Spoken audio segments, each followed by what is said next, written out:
welcome back to my YouTube channel. Another studio painting today. There again, it's a photograph I took from one of my walks around Galleywood, just up the road from where I live. These a row of 3 cottages and a detached cottage.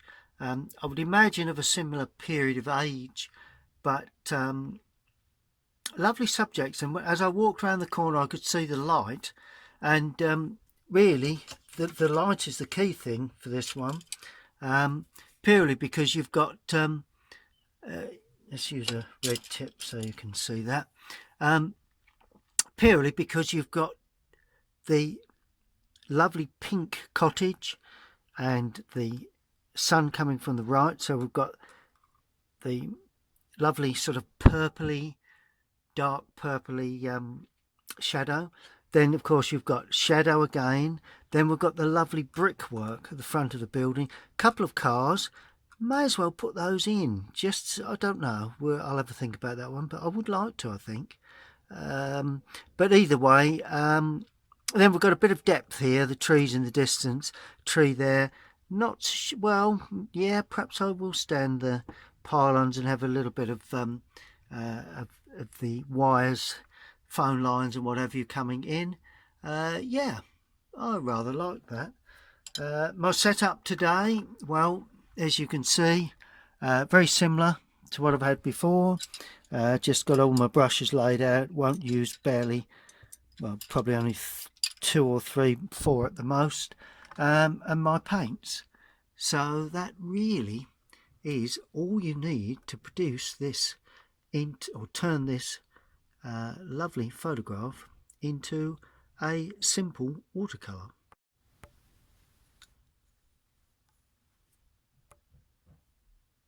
Well, the first thing I'm going to do is put the drawing down. Fairly simple drawing.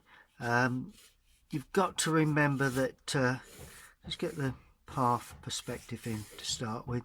Cameras sometimes do make the perspective slightly out of character, really. The main thing is getting the side of this building in fairly high up. Sits back with a bit of fencing, a little bit of picket fence in there along the frontage, which comes to there. Notice how I'm doing, you know, I'm working from the focal point, where the eyes led into the or distance area. But overall, it's a pretty straightforward drawing. Right, so that comes to there. I think I've got the balance about right, and this has got quite a bit of perspective to it. It wants to be a bit longer than I would sometimes tend to make these short, the building, so let's hope I can correct that this time. The angle of the roof, oh, that wants to be fairly low because we're looking up to that, and that would then come down to there at a sharper angle than that. Everything heads towards probably a focal point somewhere about there, really. So all these lines, or perhaps a little bit higher up, but all these lines need to come through to that sort of angle. And not worrying about the chimney at this stage, and this needs to come down slight bit of an angle because you've got one perspective that way, another perspective following the eye line. But I'm not going to get into too much in the way of perspective on this one. There is a piece of that building that stands out slightly there, so, but then there's the chimney there. Brilliant. That's pretty much it, I think. And then that sort of comes across there like that.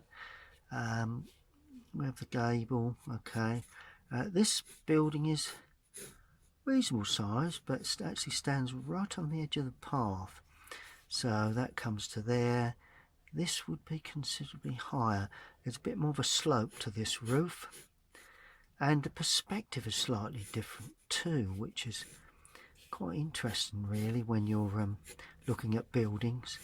You know, it's getting the perspective right, because that slopes more than that because it's going around the corner, so you have quite a deep slope to that. Won't look right until we we complete it. At least that's my theory of it all. There we are. That's looking good. And then that is the front of the building to there. There we are. Bit of light there. Right. Okay. Right. Get the chimneys in. Pretty happy. Once you're happy with the shape of the building and everything, then you can start putting in chimneys. Quite a large chimney breast there, and it comes off at that sort of angle. So we've got a widening of the chimney breast there, down a widening of there, just roughly, you know. It really is a just getting a sense of the building, you know. So easy to get overcomplicated. Just got to remember perspective when we're doing the chimneys, because if we lose perspective, then it's not going to look quite right. So that comes down to there like that. We've got two pots, not sure which is in front of the other, can't really see. I'm putting one there and the slightly rounded one to the back. Good. And a chimney here, which is in effect the same size, but because it's in the distance, looks slightly smaller. But we hold the same perspective line there, so that tucks like that and that tucks back like that. Got the piece on the top, not sure what they call that, but there is a term for that. And of course the same two chimneys, slightly rounded, but that is a bit smaller than that because it's further away. I've made it quite a bit smaller, but I may need to enlarge on that. But it's, you know, we're not getting too technical really. Once you start getting too worried about sizes and everything. Right, porch. Now that is on the front, but it appears slightly further to the right, and that, I think I've got the height of that about right. Let's just see. We'll bang it in and see. It's only a porch, as they say. Let's not get keep saying let's not get too complicated, so let's practice what we preach. So that's on, of course that goes up a touch because it's heading back that way, and that goes up slightly. Even I forget about perspective when I'm drawing fast. Bit of trellis work here, there, bit of trellis work there, that's inside what we can see. Bit of trellis work there. There we go. It's actually running like that. And we have a window here that's very close to that, and it finishes about there. So that's quite a substantial window, but it's got a window reveal, so it sits back. And then we have another one directly underneath. This is how you line your windows up. Get your first one correct, then you can line them up with the rest. So that's those two with the window reveal. Not actually put in any window panes yet at this stage. Now I'm looking in to put in the back window, and that will then just show that there, and that holds that perspective, that holds that, and of course this has to slant down. It's no good putting it up there, it has to have that perspective line. Apart from that, and of course it looks narrow, more narrow, same size, but of course it's further away. Looks a little more narrow, that's all. And that goes into there. Then you've got that one there. You barely see that because it's behind that porch area. We've got a piece of bricking there, so the frontage of the build is brick. This is rendered. We've got a bit of hedging that comes along there like that. Always useful, this sort of hedging area. Good. Okay, so this comes down just a little further. Yep, that window sits right down there, although this fence actually comes through to there. There we go. Just make one or two fine adjustments really to your drawing. That's why I put in some rough sort of drawing to start with before I actually, this is a picket fence, So let's just do the uprights first, and then we'll deal with the gaps in between when we come to paint. Quite a large white post on the end there, and then we have a gravel parking area at the side. I think that's for another cottage next to it, but a little bit of greenery there, always nice to have in. Oh, we've got a chimney at the back here, mustn't forget that, because if I do, it's not for anybody specific, but could be that someone will quite likely get onto my social media and say, hang on a minute, nice painting but not quite got the chimneys correct. Good. And then finally we've got, right, 3 windows. Let's pick up the centre window first, which is there like that. Then we have the one right on the end there, and these windows quite narrow, they don't go quite up to the top, but there again the perspective, got to hold that, we'll need to hold that. And then we have a door right on the edge there, slightly arched, and of course the door reveal. And then we have a small window directly underneath that. Then we have another window under that, appearing smaller. I have to just widen those windows up a touch.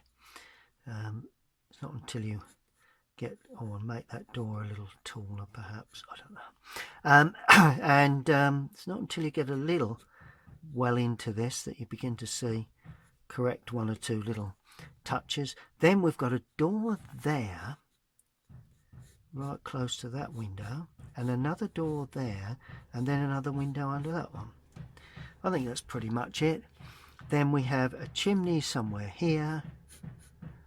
Is it astride? No, it's actually sitting on the front of the roof. Sometimes they straddle the apex, sometimes they sit right on the front. In this case it's sitting on the front as far as I can see. Some small 4 chimney pots, only small pots, just indication. And this I think is part of that build. Yeah, it must be, because that must be the end. Yeah, it must be the end one, the end chimney, surely. Well, that's what it is now anyway. When I paint it, it won't show greatly, or whether it's part of another building in the background, not really sure about that. Window panes, we've got, just remember perspective, 1 across and 1 down, 1 down and 1 across, down and across. No windows there, no windows there. Nice and plain shadow work when we come to paint, which is good. Do you know, I'm going to leave the cars out. Just put that bush there, and the road, as we know, well, as I know, actually goes round the corner, and that then goes away like that. And we'll just put a bit of distance in there, not really going to do much to that. What about a couple of figures? Quite often we have a figure or 2. If they stand there, they'll be same height as the door. So let's put a figure there, just wandering the way through into the distance. We'll put a smaller figure there, child perhaps, and nice bit of red on that. A dog perhaps in the distance. Does it look like a dog? Probably not, actually. It looks like a chicken at the moment, but there you go. Perhaps we'll have a dog there eventually. Could have another figure here, but I'm not, you know, it's all about the building really. And that really is all you need to do for the drawing.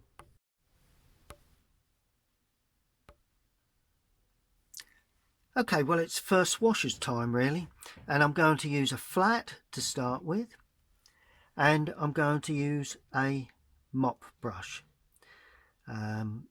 What's that, 3/8 flat, no, 1/2 inch flat, and a number 4 Daleroni mop brush. Those are my 2 materials I'm going to use.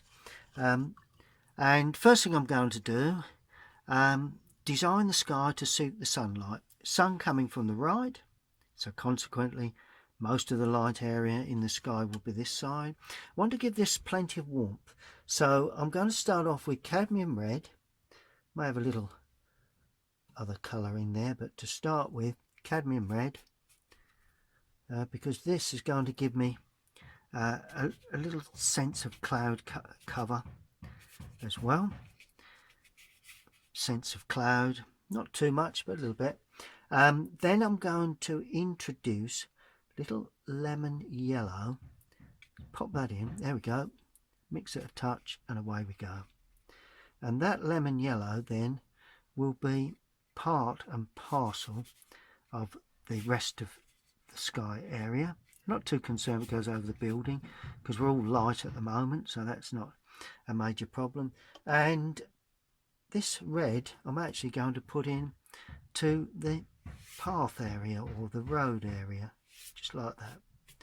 We are. See, I drag the brush quickly through to get perspective line, and immediately we've got, let's just add a little bit of ultramarine to get a grey path while we've got the opportunity, and that I'm pulling along. And there, see, I do that nice and fast. There we are.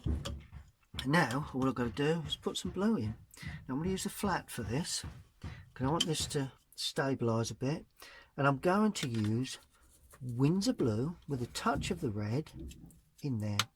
So it's Windsor blue and cadmium red. That'll deepen the blue, but I don't want to get rid of the blue. It's the blue I'm looking for, and that just goes sweetly into that damp area. A little bit there. We can model this while it's still wet.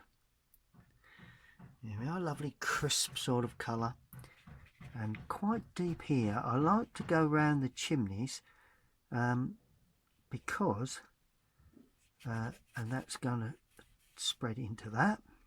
You know, I'm just guessing really. I'm just making it up to suit whatever I feel will look right really. And at the moment I'm suggesting that perhaps that blue should come right the way down to there. Nice blue for a deeper sky blue.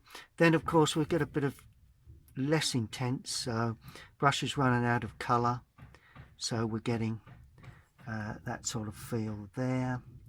So that goes around that chimney correct before it dries. So there's a little bit of that there, and of course down into the distance there, maybe some softening of the cloud in places, a little bit of cloud work around that chimney, just a little bit of softening there, and that to me is a pretty good. And I'm going to bring that right the way down into the distance. I'm actually going to paint around the figures. I may give those a real punch of red just to pull the eye into that distance area. We are a lovely crisp feel. Now if you need to model anything, you know, a little hard edge there, perhaps I will just lift that away, but this really is something that a little bit hard there. I need hard edges, but I also need some softening. There we are, and I'm happy with that really. Oh, hang on. I'm not quite happy. There we are. I'm in danger of spoiling things, so allow it to do its own thing. Right, now while we've got some pink, I'm going to produce the very light pink. So it's cadmium red onto the front of that building. There we go. Nothing too fussy. Don't go over the windows if you can help it. I said if you can help it because next minute I should be going over the windows, but hopefully see inside there, not the windows. There we go. Holding perspective, that's looking good. That's that pink, so it's cadmium red. Oh, it actually goes down because that's a bit of a slatted fence there. Whether we will see it or not, I don't know. I'm doing all the sunlit sides. Now I'm going to use light red this time, just purely to give me a slightly different red for this brickwork, and this is all on the frontage of the build because this is brick. So I'm using the corner of the brush just to pick around doors. That's a white door, so I've got to be careful. Nearly went over that. Coal's lifted off shortly. That doesn't quite meet in, so there is just a bead between the window and door there. And as I go away into the distance, hold that perspective, hold that. Yeah, just make certain we get that perspective right. And into that, may pick up a little bit of see what's bleeding into that distance. Do I look worried?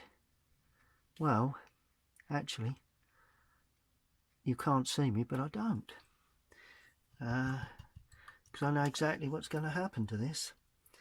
Well, in theory, I'm actually going to paint, although this is in shadow, I'm going to bring some colour into that as it goes around the corner. Good thing about a building painting, you can get on with one area while the other is still damp. Just before it does dry, I'm going to add raw sienna to the Windsor blue, a bit more Windsor. Good mix that to paint.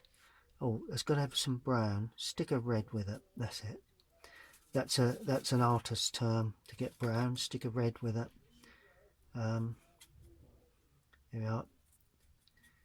That's it. That's the sort of distance I'm looking for. Getting that in just while it's still damp, because I want a blurred effect there. And I've got that. See the way it's blurring up into the distance? Because in theory, that is in shadow. There we are. Nice bit of blurred tone, and now I'm just using the brush just to pick off. Try to get that fairly dark, still picking around the figures, because I'm hoping to get it fairly dark around these figures. Small heads, broad shoulders, and that to me is the start of my figures. There we go, and that goes up and away into a lighter area, but of course shortly I can darken that as required. Good, allow that to dry. You know, don't it's see now the sky is drying, you can see where it's all beginning to come together.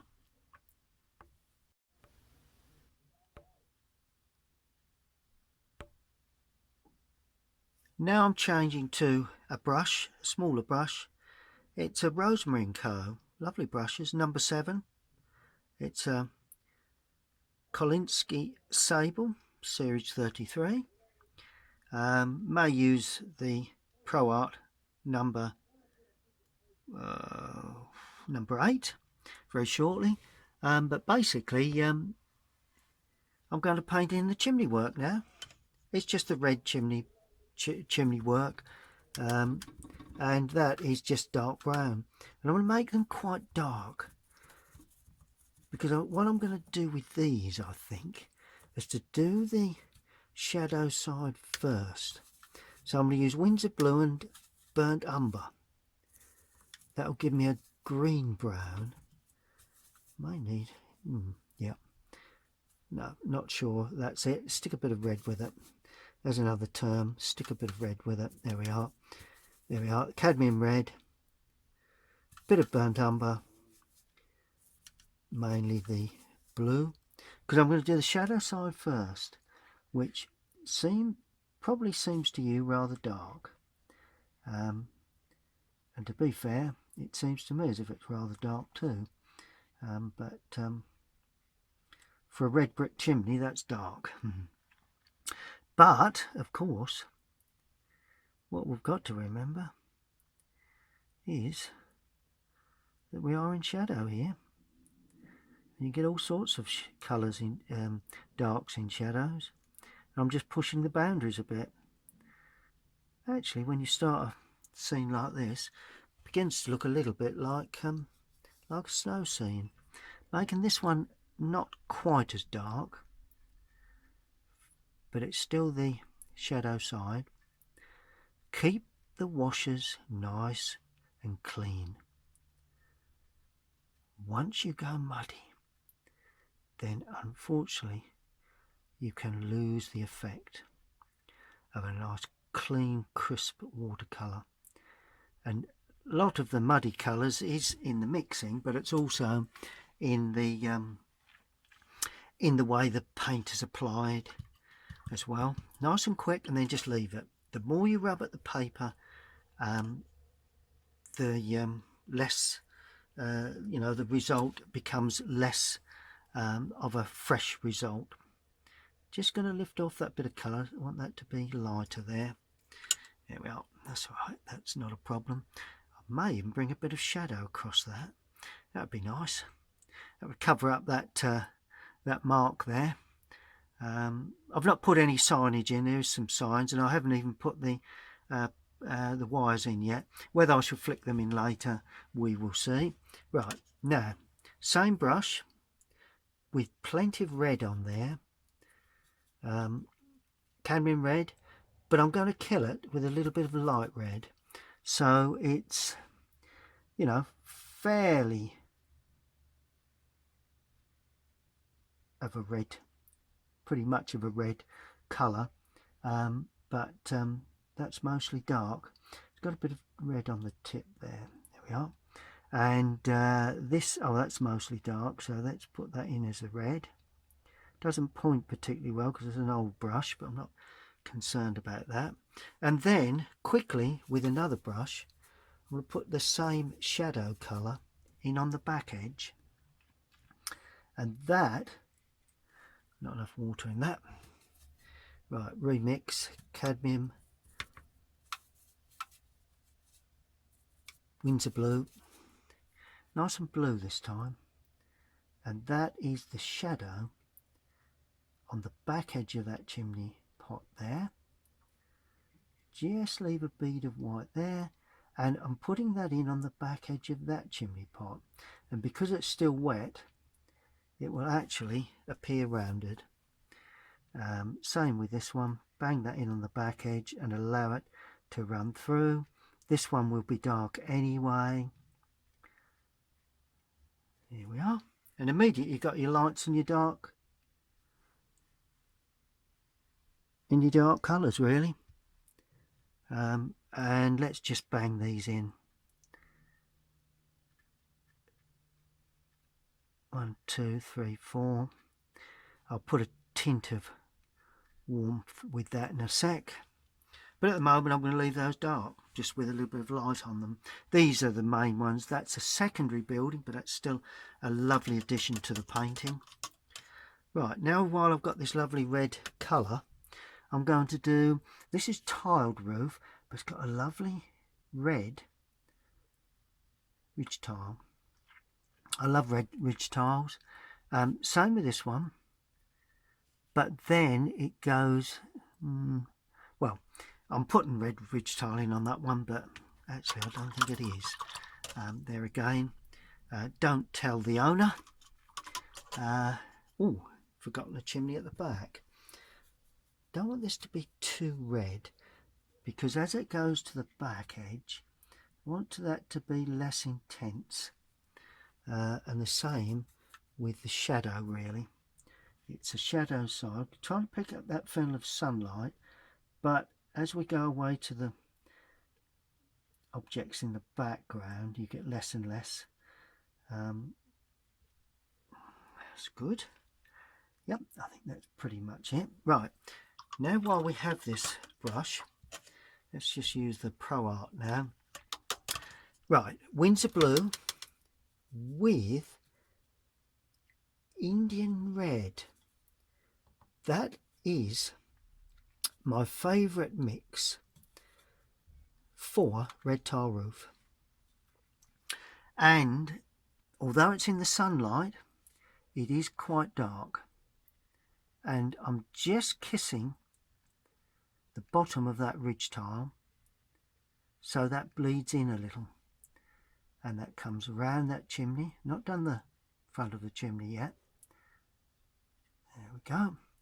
and it comes around there, and then you can leave one or two areas unpainted. That's possible, but that comes down there. These old buildings, they're nice if they're left a bit rustic. Don't want to be too fussy with the detailing of all this. Yeah, I think one or two little marks there. Sometimes they work, sometimes they don't. I think that's worked quite well. And the other one, adding a bit more water to this, because although I think it's tiled roof, but it does finish halfway. Presumably I've had a different roof put onto that. So this one takes a little more light, so I've lightened that up, just purely to ring the changes. So always a good thing to do. Well, sometimes a good thing to do. Can never say always with watercolour painting. Right, while that dries, I can't really put that one in yet. So while that dries, I'm going to now paint the chimneys themselves.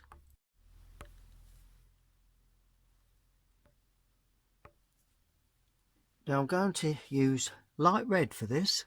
So I've picked up a little bit of light red. So I'm not using cadmium red, I'm using light red. It is quite a red colour, but just wanted to make certain that it was lighter, but not the same red as the red of the chimneys.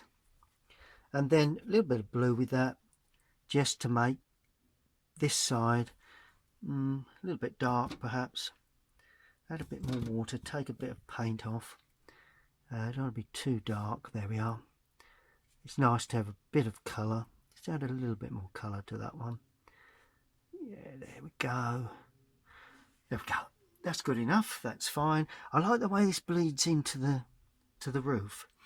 Well, unfortunately, I've got to like it now because it's there. And once you start lifting that sort of bleeding, then you just got to go with the flow, really. And so we don't want to lift off that. Now, a little bit of less intense colour there. Notice how that's really strong. That is less intense. Two really strong chimney stacks there, and chimney pots. As we go away into the distance, they become less and less intense in colour. Oh, it's not rocket science, it's just learning it, really. Now I'm going to use burnt umber with a little, well actually it's cadmium red. That's where my cadmium red with perhaps a little bit of burnt umber and a bit of Windsor, just to produce the it's a bit more of a browny tile, this one on the end here. As I say, possibly made up, not leaving any lines in this. Fairly weak in tone as well.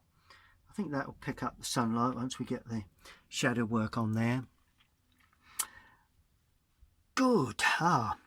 Now we go in with a real solid colour there, because that's in shadow. Well, that's for the roof work of the porch area. Good. Okie pokey. Right, now cadmium red, sorry. Going to now pick out the picket fence where I think that would actually come with the, see where I picked out the picket fence? Quite simple, you know, you haven't got to be too fussed. Maybe a little bit at the top as well of those, just to show a band running across. Oh, and there's another little piece at the bottom, although that may not be, that won't be red anyway. Let's forget about that for a moment. Right you are, let's see what else we've got. Let's get the shadow sides of those buildings. I know I always bang on about windows, but let's get the shadow sides of the buildings in. So let's get the shadow side of that. So we've got cadmium red, right, and I'm actually going to use ultramarine for that shadow side. Just feel that it will give me a better pink shadow than ultramarine. There we go. Do you reckon that's the pink shadow I need? It should be blue, so it's too red. There we are. Tons more blue going in there. Ultramarine blue. There we are. Gives me a purple, dull purple colour. Be too dark, but it wants to be reasonable. And if you're not dark enough, let's just see what we get when we bang this in. Oh yeah, there we go. Think that'll do it. And I'm going to paint separate areas. Overhang shadow there, so right, let's just paint this one in first, see how we get on. There's the chimney breast there, chimney breast there, and there is an angle to that wall there, and that then comes down to there. It's all in shadow, or will be shortly. Just bring that down, tops of that green area. And what I'm going to do, I'm going to paint that in there. There is an overhang, but we'll get that in shortly. But this is the shadow to that side of the building. There we are. And I'll tell you what I'm going to do. If it comes up a bit red like that, this is my little trick, little get out trick. Bring that down across, that's it. Is to get some blue on the end of the brush and bang the blue in and let that blend. And all of a sudden, it's not as, could be darker behind there, could be lighter, but a bit darker there, like that. That is good. Okay, now I'm also going to now fill in this little section in dark colour,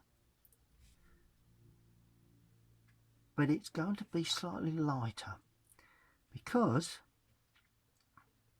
that's the way it is.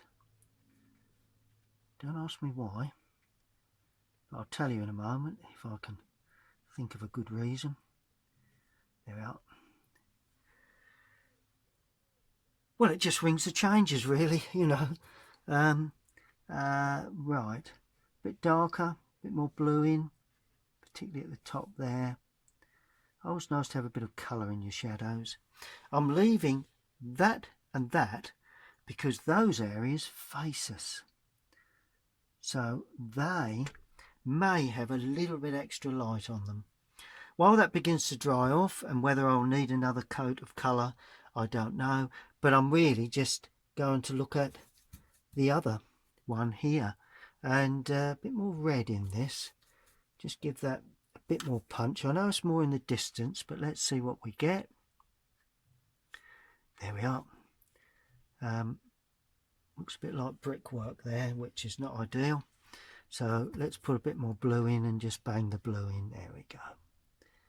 So sometimes it works, sometimes it doesn't. And that is the name of the game with watercolour painting.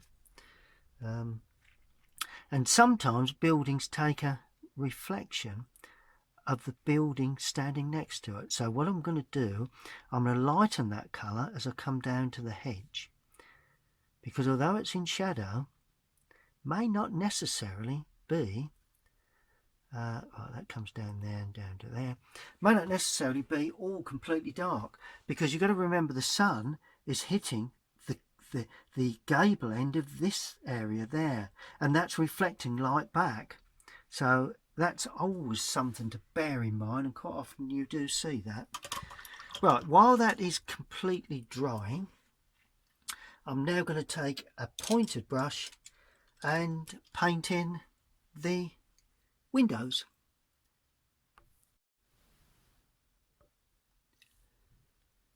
Good, well the windows, ultramarine, and let's just do an ultramarine, fairly dark, so there's a bit of red in there. Sorry, ultramarine, there we go. A little bit of red in there, because I do notice that these windows, I'm painting the glazed areas, leaving the white window framework. And if you notice, I'm leaving some unpainted areas. Gives a sense of reflection. Now that really reflects the sky more than anything, the windows up on the first floor, but down below all you do, you could add red, but I'm adding burnt umber to that because I want to get a nice brown, dark brown for the windows in the lower area, because dark brown reflects these lovely old cottages. They do have small windows. I've made that a bit big there, but that'll be in shadow shortly. There we go. Not want to be too fussy, because if I'm too fussy with this, I'll lose the freshness. The same there, there, there, and there. You don't see a lot of that because we've got a bit of other business to go on there. And of course these in the background are going to be quite dark, so in theory they do take a little bit of sunlight, but I'm not going to depict them with any sunlight. I think they're pretty simple windows, these. Just a glazed area at the top. Notice how I'm putting them back in. I'm leaving the recess, so I'm putting them back. See, they're not dead centre. If they were dead centre, the window would actually be would look as if it was flat. Just got to think I don't paint the door, although I've got a feeling that door is green, but we'll see all about that in a second. Yeah, let's go with the green. What we got here? A little bit of cadmium yellow, and there we are. Paint a green door there. Not sure of the other one, but that's probably shadowed. That's white. That one's white. So we'll leave it as white. Good. Now, this is where it all gets very interesting. Burnt umber again. Prussian blue. Sorry. Burnt umber. Ultramarine. Notice how I'm mixing in amongst other colours within the palette. You know, it's not always necessary to paint. Just add a bit more blue to that, make it a bit darker. Blue actually makes it darker until eventually it goes, it's like a bluey colour, but at the moment it's dark. And I do have the main post there like that, and one there like that. Notice I'm dragging down, trying to get a sense that not all of that is in, you know, it's got a bit of reflected light into that there, and just a little bit, just picking up a little bit more water, because I want to paint the trellis area. We do have a little bit of right, where do we go? 2 down, yeah, and 1 on the wall. That's it. Getting a bit of a muddle here, but who cares? Nobody really knows, unless someone tells them that they've watched a video by Colinsteedart and he doesn't know quite what he's painting there. Let's just lift that away. It's a bit of, it's all going to begin to dry. That's not until it dries that you begin to see how dark or light you've actually been. Good. Okay, still got this pointed Rosemary & Co. Forgot to tell you, Rosemary & Co. number 6, series 344. And I'm going to paint in the greenery there. Now to start with, I'm using lemon yellow, cadmium lemon, to paint the top like that. Leave a bead of white there and the front area there, which will in turn show some of the areas where the fence is. Everything I paint will either show the areas between the fence or the ground area. Right, so now I'm using ultramarine, no, I'm using Windsor blue to paint in the lower area while it's still damp. There we go.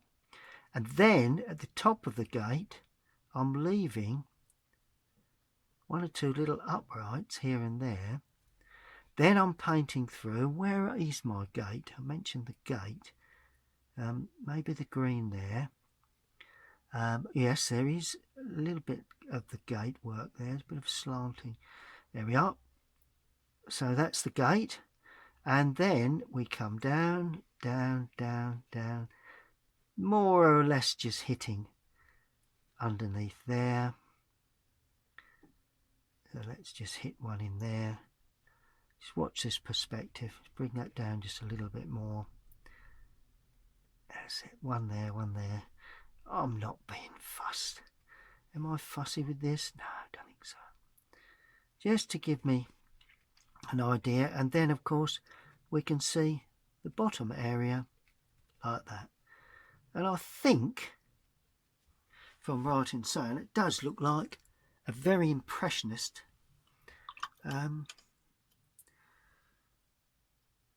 picket fence and gate.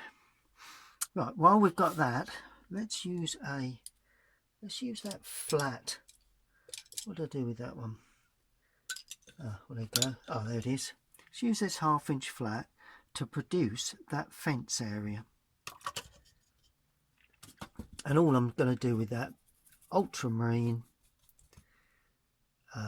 let's use burnt umber again. Should have loosened these up before I started actually. Bit of sunlight getting on there now. Sometimes that affects the colours, so let's just shut that down a touch. Right, well there you go. Don't think that's made any difference to the colour of everything. Right, right, burnt umber, ultramarine, not too much paint on the brush, sorry, not too much water, plenty of paint,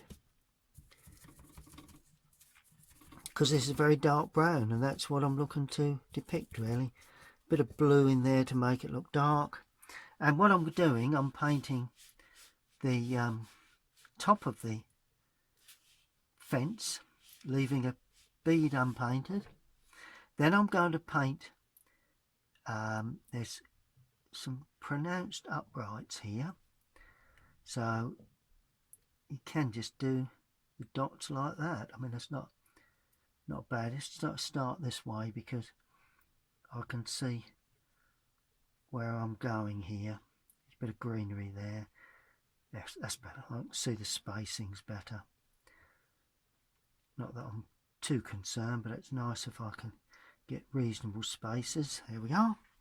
And then, of course, we've got the sections that run across. And just hint that there is some gaps.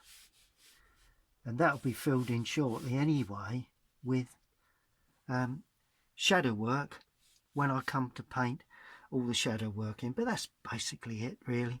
Just shows that nice fence area, really. Actually, it sits up a bit higher than that. So let's pull that in, pull that down the back there of that post. There we are. So that's that rather broken lattice fence there. Good, good, good. We're getting there. We won't be too long. Gravel, blue gravel, like that. Bit strong, but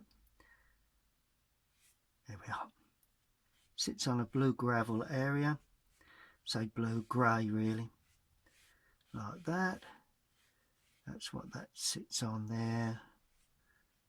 There we are. And I'm just going to paint in a little bit of oh, let's go for lemon yellow because we've got burnt umber there.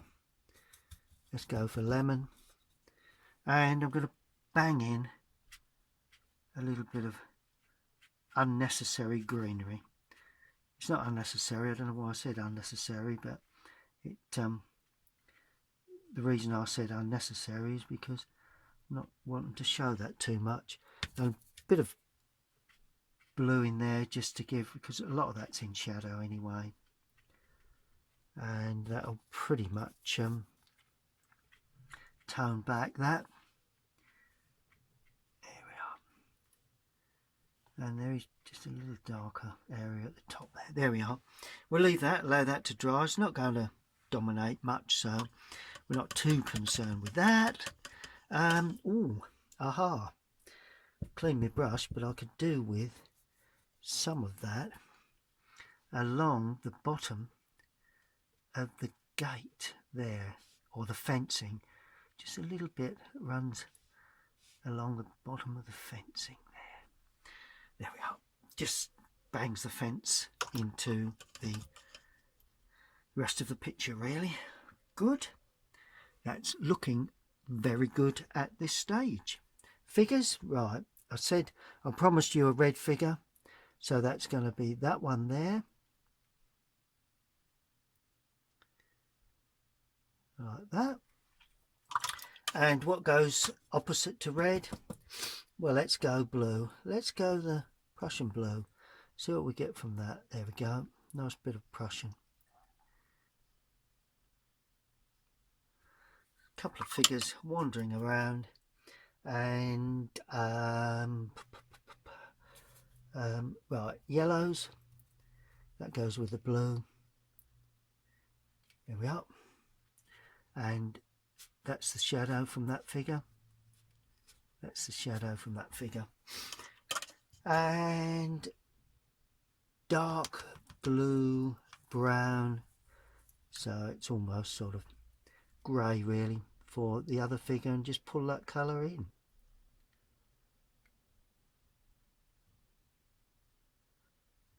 There we go. And that is movement to that other figure. Right, while that's drying, is there anything else I can do? Because really all at once is major shadow work. Oh, I've just spotted something. Right, ultramarine with a bit of muddy colour there. Not sure what that is, but let's put burnt umber with it to really make it even more muddy, because we have the guttering. Right, we have dark overhang there of a wood, which comes through to there like that and goes across there. This is just the underside of the tiles, so it doesn't want to be too straight. That's it, nice jagged. Runs out of picture. We have a dark area there of overhang barge board or whatever, and then we have a dark area there of the barge board there. Then of course we have the gutter underneath, and that gutter runs like that. Leave a small bead unpainted that finishes right on the edge. Then you have the downpipes. That's the S bend. Don't make your downpipes too wide.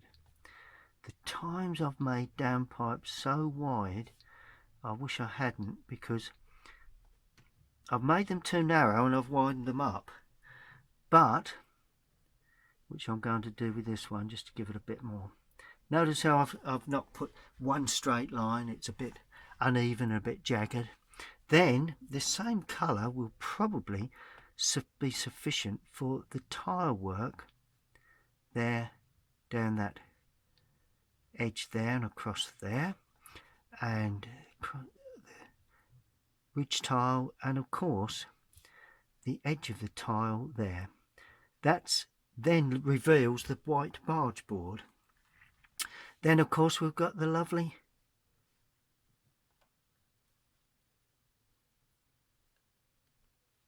sorry, just thinking what I'm doing here. Oh right, yeah.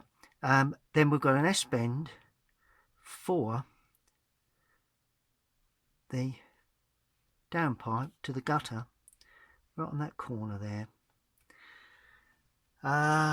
Good. We've got a couple of lamps here, which, well, we can show them. One there and one there. You know, not they make a big difference. You can't really see them much, but good. Okay, now I'm going to paint in some real distance. Now I'm using a slightly smaller brush now because I want to get a dark tree there, and for that dark tree I'm going to use cadmium red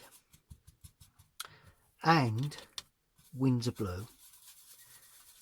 Now that is dark, just add a bit of more of that other colour there, but it needs to be dark and it will stand fairly high. It's winter. Don't know whether I mentioned the winter factor to this painting, but it is winter. It was only a few days ago that I was walking that way, and so consequently that tree is, remove some of that, don't want that to overwhelm that, so let's just spread that. There we go. So it's lovely soft overhang there. That's good. And right, yep, that's probably good enough for that. Just bang in a bit of deep blue, dig into that ultramarine perhaps. There we are, just before it dries. There we are, and that will then go that side. Yep, okay, then we've got shadow to come in. Good. One other thing before I look at shadows, and it'll be one wash of shadows, but I'll show you how to do that, is a little bit of lining. That is the light red with a little bit of that muddy colour there, a bit of everything there. And what it is, we've got the line for the curb, which you can just about see, like that. Then you've got the uprights to the curbs. In actual fact, I think that probably, you've got the upright and the cross sections. Then that heads down, then you've just got the cross sections there because that's been dropped. The curb has been dropped, if you understand that term. Then we come back again to the uprights. Don't see that many as we go away, and then the cross sections again, which gives it a little bit hint of depth to that curve. See where we've got a little bit of depth to that curve by just a few lines like that. Good. Okay, let's give that time to completely dry. Okay, well that's as far as we've got. It's virtually dry now. Just want to take you up to the scene itself, the cottages, and just feel that we're getting there. We've just got to give that extra bit of punch, and I want to show you how to do that because it's so important that we get this finishing punch to the whole thing before we can say that's completely finished. And the way we do that really is with shadows. So let's just see that we're fully in focus. Good. And all I'm going to do with that, I'm going to use a large, I said I was only using 3 brushes, but I've got several here. This is quite a large, it's classed as a rigger because it's long, but it's ideal for doing broad washes, but because it holds so much paint. But also it's good for doing smaller detail. So I can do all sorts of things with this. And the colour, well, I'm going into the cleanest part of the palette, not very clean. I'm going to use ultramarine.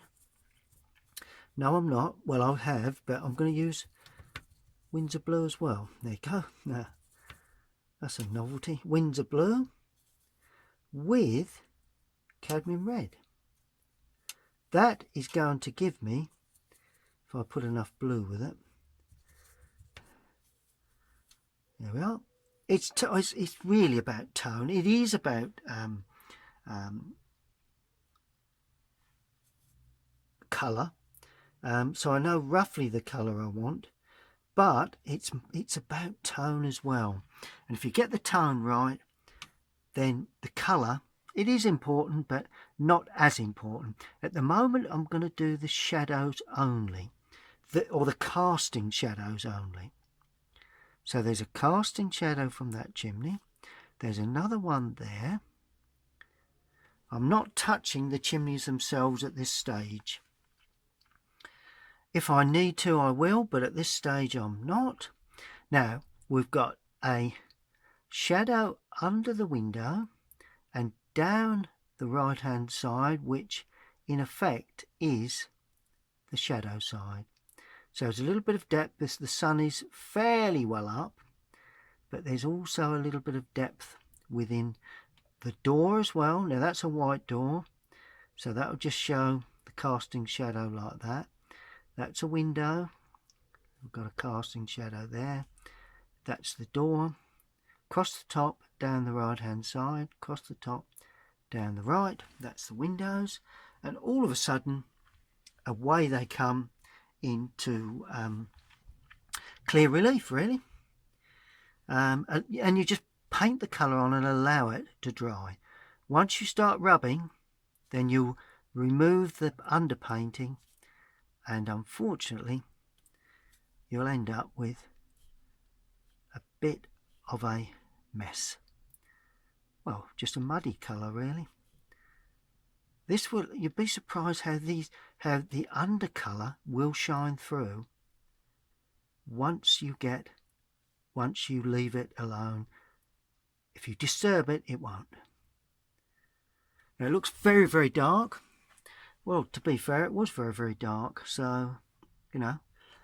And finally, we have a shadow colour under the guttering, like that. And lo and behold, that is your little cottage in strong sunlight in the distance. Now, just before that dries, I'm going to cast a shadow across the road and across this area there, round the figures at this stage, like that. This is where the skill of seeing where you can create lights and darks. There we are. Now, what I'm going to do, some of that shadow will sweep across the road. And I don't want to be quite strong. So, not across the figures, but across the road. The dog is going to be darker, so I'll go over the dog. I haven't done that yet. Right. And it's going to go there so that it can sweep over half of the figures and then across where the figures stand. There we are.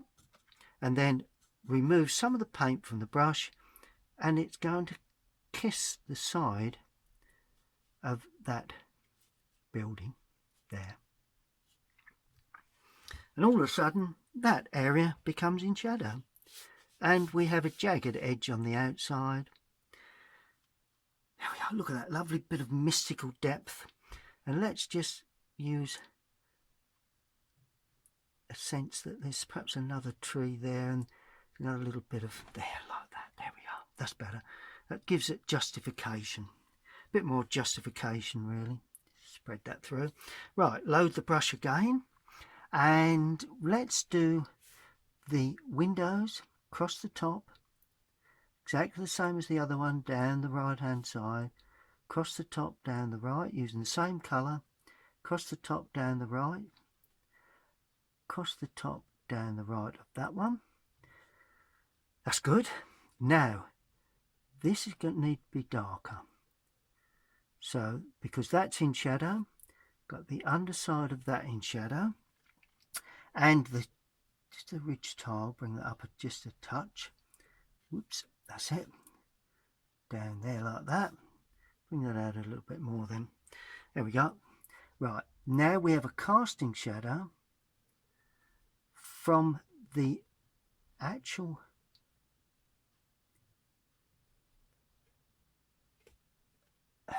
just having a look to see how it goes, actually having to think about this one, but it goes inside, so it doesn't go right the way down, but of course then you've got the door there. Yeah, I think that probably is sufficient to denote that.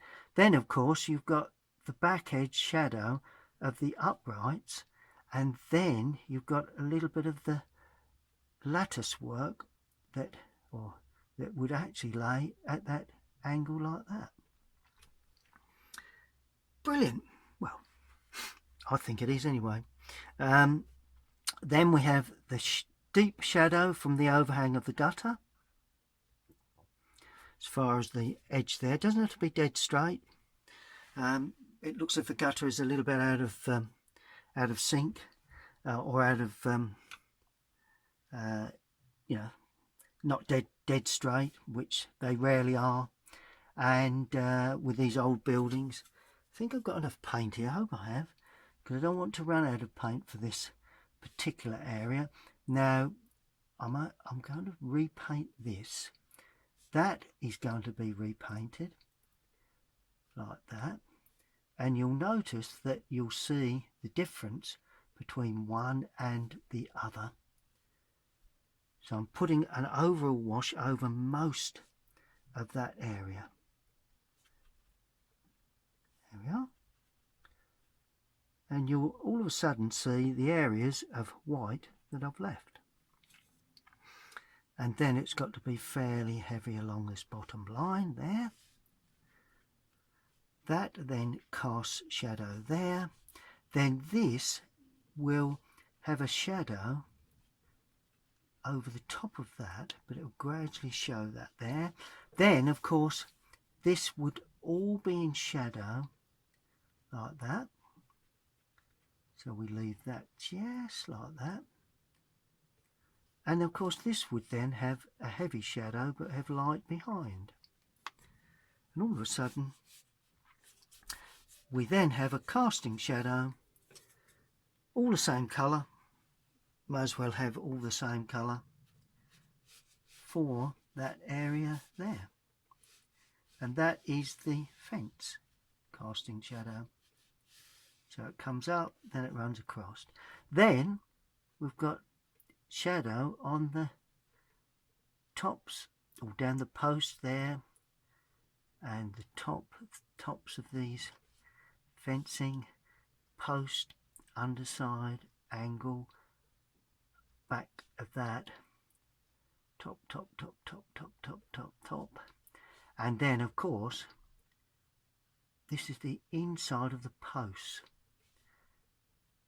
which I'm guessing at, but my experience mostly that sort of works. Oh, we've got a bit of a casting shadow from the corner there, which, because that comes down to there, whoops, sweep that back, that's okay. Right, and then we have some little dark areas along the bottom edge just to show up that picket fencing. Good. Now not much left to do really. Finishing touches, my old favourite. Bit more red in the mix this time, because I'm going to sweep a little bit more of a shadow, and this is where the courage comes in, because it does take a bit of courage to see the final outcome of this, but I think that needs that foreground shadow to give it a real punch. I'm leaving all those colours. They're a little bit uneven, but they will dry considerably lighter shortly. Okay, let's allow that to dry and then putting in the final touches. Well, this is finishing touches time. Not quite dry, but it's almost there. Just want to put in a little bit of blue grey. I'm using what they call a mule stick, just to support. It's mainly used for the good old artists, the oil artists.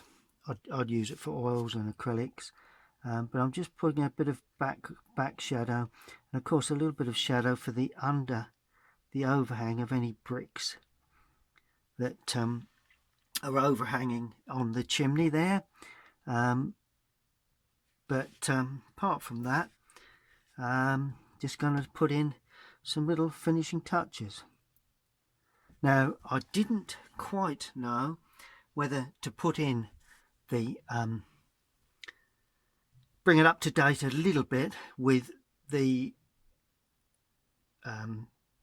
presumably they are telephone wires, but I'm going to, so let's take a chance. So I'm using a pointed brush again, the good old Rosemary & Co. number 6, and I'm going to use Windsor Blue, and for this I'm going to use Indian Red. Don't ask me why, because I've no idea. It will give me a nice deep dark colour, that is one thing's for certain. Maybe a little too dark. Let's just water that down a touch. There we go. So we've got we've got the pylon there, like that. It's got a little bit of business going on at the top there, but basically doesn't want to be any wider than that. Good. Now the brush doesn't need to be loaded too much. Now this cable comes in and comes in like that. This is where we've got to watch that we don't overload the brush. Just removing lots of paint. Could use tissue, but I haven't got tissue. I don't want to mess that up too much. Okay, now we've got a connection here, so it's quite dark there. Still got a lot of paint on that. Let's see if I can find a... There we are. Bit of a rag just to take a lot off. Now we have a wire that streams through. That's the old mill stick, comes in handy like that. And I'm going to have another one that more or less connects up to somewhere there, and that presumably connects to a post out of a pole, out of position, out of picture, and that just runs through to there like that. So I'm not telling you everything about these cables, so I'm not just putting a straight line, I'm leaving gaps, and then we're going to put in another cable, runs away down there. But there again you can't see exactly where we go, and there's another one that streaks across here. There we are. It just gives a bit of interest, I think. They're not really seen that much. Just connect that one up. There we are. But they are there, so let's put them in. I don't think there's much else we really need to do, to be fair. One or two little edges here as it goes around the corner, and I'm just going to pop another figure in shadow there, just in the distance, on the edge of the path, just to give a bit of added interest. Maybe a step there, there we are, that's looking good. A little bit of odd stuff going on along the gravel edge. Basically, that I think is pretty much it. I'm just going to sign it. Bottom right hand corner, I think it's dry, yes. That seems to be dry, so let's get a signature in there. So if you're looking to paint these old cottages, not that old, but old enough to be of interest, better than the modern buildings as such. And so if you're looking to paint them, treat them in that sort of manner. No need to be too fussy. Oh, not done a shadow. Let's use that colour for shadow.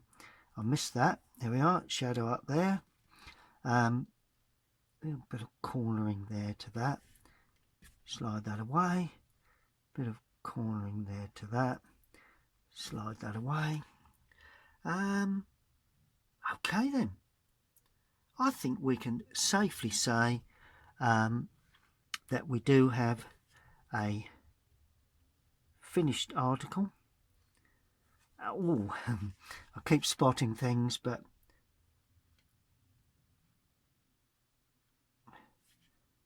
the windowsill. There we are. Windowsills, well, barely. There is just a touch of sill there. No need to get too complicated with that. But you can see the perspective of everything, how everything tapers and runs away to an area somewhere there. Figures nicely softened in, but they're not, they're just suggested. Just run down the back edge of that, just to define that barge board. And let's just define this barge board there, so we know what we've got. There we are. That's pretty much it. Good. Now all I'm going to do is to take the surround off, and we can see the picture in its full glory.